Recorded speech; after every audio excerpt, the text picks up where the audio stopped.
Welcome back to Leon Every Dance School channel. I'm Leon here and I'll explain to you what is important, what is so important regarding the image for dancing. In dancing, image is very important. How we image something and we show it in our dancing. So today's image, please take a look.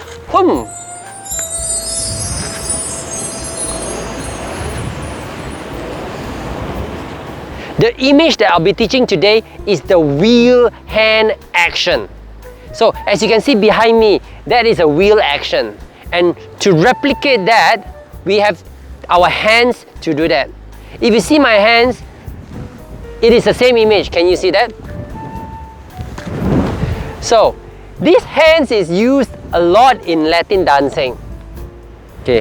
One example would be, if I go into a Aida. Okay, for the man, when you go back, can you see this is the wheel action? Yeah?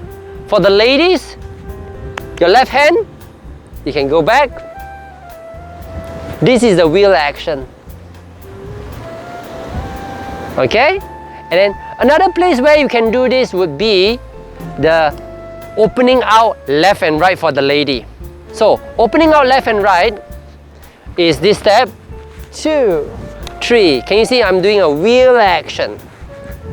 2, 3, wheel action, 2, 3, stop, over here. So you can see that the wheel action is very important, and the image in your mind would be exactly that. So when you can do that, the movement will become smoother. So rather than, we do not want to do this, just put the hands to the side, 2, 3, 4, 2, 3, 4, okay? But rather, we want to have the wheel action. Wheel action, go down, behind and forward, okay? Even the men can do it. When the lady is doing the cucaracha for this step, man is doing the cucaracha, lady is doing the wheel action, men can do this one, 2, 3, 4, 2, 3, 4. So you can see the action is very beautiful. So I hope you can try to use this in your dancing. See you next time. Bye bye.